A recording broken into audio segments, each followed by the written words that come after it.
everyone, this is Penny from Wacko-Witch Astrology, and today I'm here to talk to you about being friends with the 12 moon signs of the zodiac. The moon in astrology represents emotions, who we are at our core, how we deal with what's going on internally, and how we will emotionally relate to other people.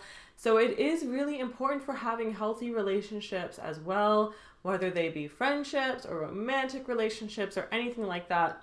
And I already went through a good bit of detail about how each moon sign copes with their emotions, how they deal with things. And it's called Dealing with Moon in the Signs. That's my series on YouTube. It's not super popular, but I don't really know why, because I think it's good content. Like, I watch it sometimes when I'm trying to figure out how I can be like more mindful of how someone else is feeling. And I feel like it's actually helpful, even though I'm the one who created it. So you might want to check that out if you haven't already.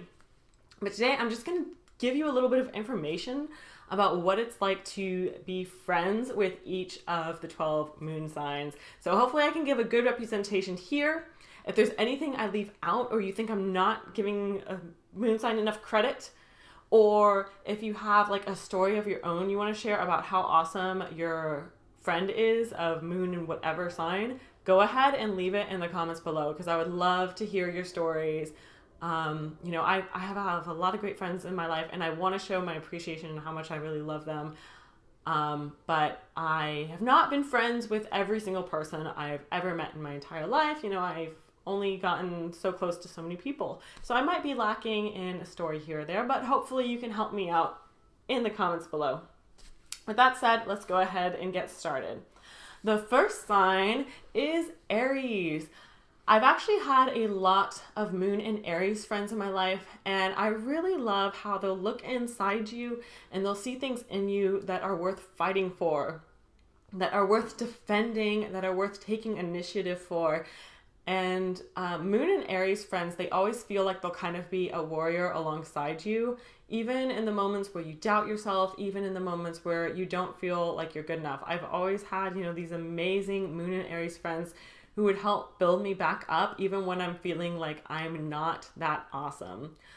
One of my Moon and Aries friends, I met him when I was still in high school. And he's about my age too. He's actually about a year younger than me. And I didn't really have friends in my personal life. I didn't have friends at my high school that I was going to.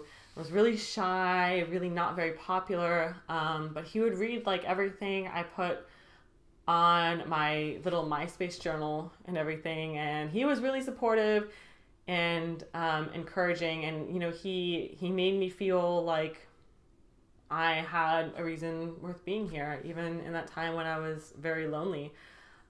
So much appreciation to my Moon and Aries friends out there for that.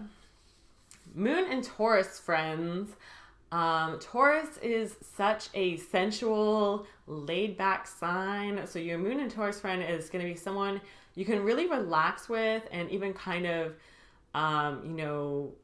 get intimate, but even in a platonic way, even without it having to be romantic. So you guys can relax with each other. You can feel comfortable being yourself, and even make some kind of jokes. Like one time I was in the locker room with a Moon and Taurus friend, and I started like joking around and being really silly and doing like this weird goat dance like in the girls' locker room when there was no one else in there, and her and I made up a funny song to it, which I'm not going to sing right now, but it was kind of silly. So Moon in Gemini.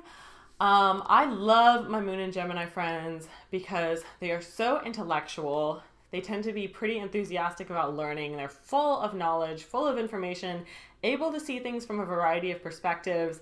And even though some of them express that they like deal with a lot of their own anxiety and their own like internal mental battles with themselves all the time, maybe that's why they're so good at helping other people with their anxiety, helping other people screw their head back on straight and stay calm, even under difficult circumstances. So I love sitting down to have a nice conversation with my Moon and Gemini friends.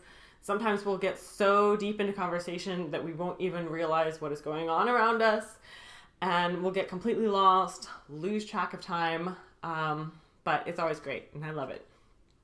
So Moon in Cancer. I have a very close friend with Moon in Cancer who I haven't seen in a while because she lives in Texas and I moved away. But Cancer is so big on family. Moon in Cancer cares so much about their relationships with their family, but just because they care and they want to have good, healthy relationships with their family doesn't mean their family's perfect. So they're always, kind of looking for people who can be there for them, like they are a family, even when they are going through difficult things with their actual biological family. So me and my Moon in Cancer friend would celebrate holidays together, and when we had something difficult going on, family related, especially ex-husband related and stuff like that, we would be there to support each other and to kind of help each other out when there was a family emergency as well. So it's really great how they can treat even their friends like they are close family. Moon in Leo. Leo is such a flamboyant, dramatic, theatrical sign. I would know because I have my sun sign in Leo. And Moon in Leo people, you definitely know when they're upset. They tend to put on a big show. They just explode with energy and reaction. And it might not even necessarily be clear anger one way or the other, but they're just very fluffy in their emotions. They might not even be all that upset, but they'd rather just express it and let it go because all of their emotions are larger than life or something. But anyway, one of my Lunar Leo friends, he was my guild leader on World of Warcraft. And just to set the record straight, before he was my guild leader, I was actually his guild leader first. But anyway, what he would do is he would get drunk and he would talk in circles on Ventrilo, on the little microphone things we had that we were using for the game. And he would tell the same stories over and over again, and there was basically no stopping him from going on about his stories. But we all got a good laugh together. At him and with him. All right, Moon in Virgo. Moon in Virgo tends to be pretty serious, but they're always willing to help out someone they care about who's in need, and usually they're pretty quick to care as well. Even if they don't know you that well, they're still likely to do what they can to physically lend a helping hand, to actually put work in and do something to help the people around them, which is a really great, beautiful thing. Moon in Libra. Libra is another air sign, so they're very intellectual. They try to be rational in how they deal with their emotions, and very calm as well. So it can be good to hear their perspective. They're usually very intelligent people. They have a lot of knowledge to share, a lot of different ways to view things. They're good at weighing things out so that they can avoid being biased. And really, I find that I learn more from them. I haven't really had super close friendships or relationships with any of the Lunar Libras that I know. But I did find them to be really interesting people. So, since my stories are kind of lacking, go ahead and leave some Lunar Libra stories in the comments below so I can see what it's like, and hopefully I'll make better friends with the Lunar Libra sometime soon. Moon in Scorpio. Now, Moon in Scorpio, I apologize in advance, is one of the more dramatic placements to have because they have a lot of inner turmoil, and they're all tightly wound up in their inner turmoil, and it's really hard for them to express it.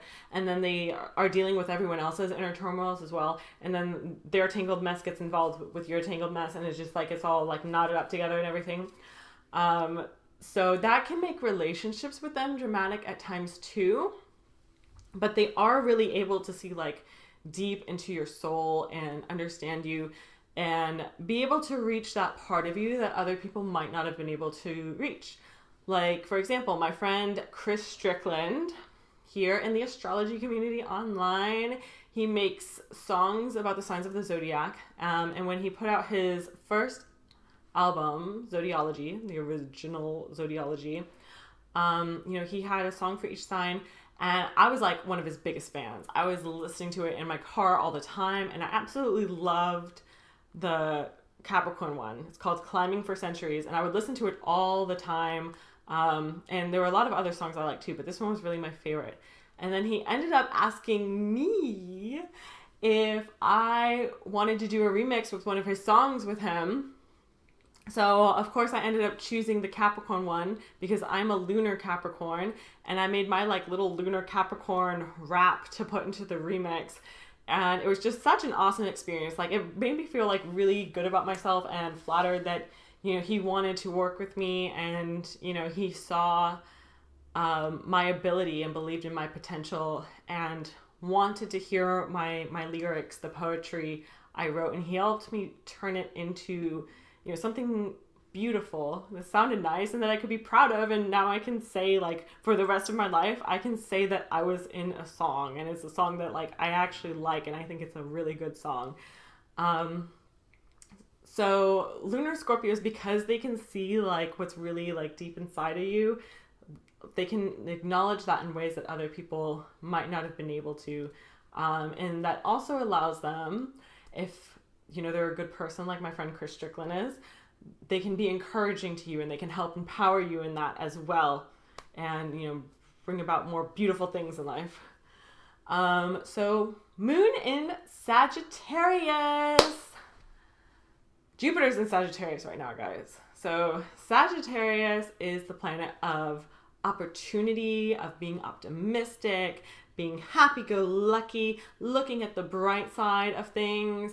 And that is exactly what lunar Sagittarius friends will do for you. If you're like really down in the dumps about something, they'll like listen, they'll process the information, and they'll be like, okay, well, let's go do something fun. And they're so good at lifting people back up out of that depression.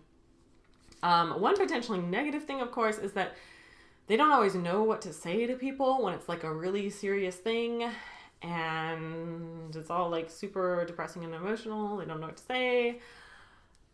But they are good at moving things along and being like, hey, we've got this out of our system now. Let's go do something fun. Let's focus on something positive. Let's like have the kind of day that we actually want to have rather than letting other things inconvenience us. So they can be really good, fun friends because of that. Now, moon in Capricorn. That is my moon sign, and I realized that, a lot of people don't really like having moon in Capricorn. It's a difficult moon sign to have. But moon in Capricorn people, I think, tend to be like the ride or die kind of people. Like the I'm going to be here for you, like even when it's really difficult. I'm going to come out and during the hard times. I'm going to show up in your life during the hard times and help you get through that. So they can be really good, reliable friends because of that. Like, unfortunately, I haven't had too many close friends who are lunar Capricorns because, I don't know, maybe it's just like too much of the same energy or something like that. Too much of the same combining into people. But leave your stories for lunar Capricorn below. And if you have anything nice to share about us, we would appreciate the kind words. Moon in Aquarius is next. Aquarius is the third air sign. So this is another sign that's really good at looking at things from an objective point of view. Moon in Aquarius tends to have a lot of casual friendships and very few people that they are actually like super close to.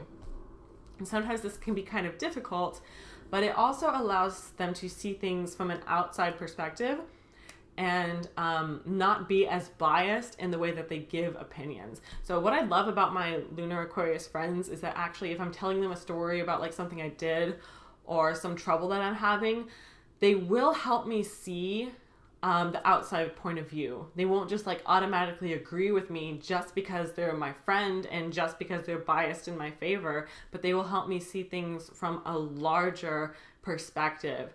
So it's really good that they're able to do that in a lot of ways, but it can be kind of difficult to get close to them. Another thing they do is they make everyone like feel really included, and they're there for people when they have been isolated and when they're going through a hard time. I have one lunar Aquarius friend, my friend Walter. He used to talk to me every single day after I had moved to an area where I didn't know anyone and I didn't have any friends, and he helped me get through that really difficult and confusing time in my life. And then another one of my lunar Aquarius friends, she met me in high school when I was like 14 or 15, and I was eating lunch alone every day. And there were a couple times that she came to, sit with me so we could talk and get to know each other. And, that was a big deal. Most people didn't really have the courage to talk to me when I was so shy and I was so much of an outcast. So that's something that I really appreciate about Moon in Aquarius. Now, the last sign is Pisces. And Moon and Pisces people are so emotionally intuitive. They tend to know what is going on with people before that person themselves will even know. And it can be kind of hard to deal with, I think, for both parties. I personally, as a lunar Capricorn, I tend to somehow remain horribly unaware of my emotions. And even when I have a lunar Pisces, try to point it out and be like, oh, I noticed this is hurting you, I will just deny. I don't need this. I don't need your help. I don't need to pay attention to my emotions. But, it turns out lunar Pisces tend to be right. And I see you, lunar Pisces. I acknowledge what you've done. And even though I didn't accept your help, I do appreciate you trying. That does at least mean something. So yeah, they tend to see other people's emotions before that person can even know how much something is hurting them. And lunar Pisces people will usually, try to reach out and try to talk to people about it so that the emotional stuff can be worked through and so that it can be released. So Moon and Pisces people are really great for helping people move on emotionally. They're good at helping them heal, and even to some extent good at helping them prevent damage, because so many of us, we try to keep our emotions locked away, and then things just end up hurting us more over time. And a lunar Pisces can help us keep everything emotionally clean. So anyway, I hope you liked the video. I just want to spread more positive energy and focus on the things that we actually like in life and the things that we want more of, so we can keep bringing in this good energy with Jupiter and Sagittarius and use this in the best way possible. If you don't know what I'm talking about, and first of all, you should keep up with the transits and follow me on Facebook so you know what's going on. And then also I have a Jupiter and Sagittarius video on my channel right now where I explain how that's going to affect all 12 of the signs. So go ahead and leave some comments below. Let me know what else you would like to see. And if you haven't already checked out my Dealing with Moon and the Signs series, go ahead and do that and let me know if it's helpful to you. Bye.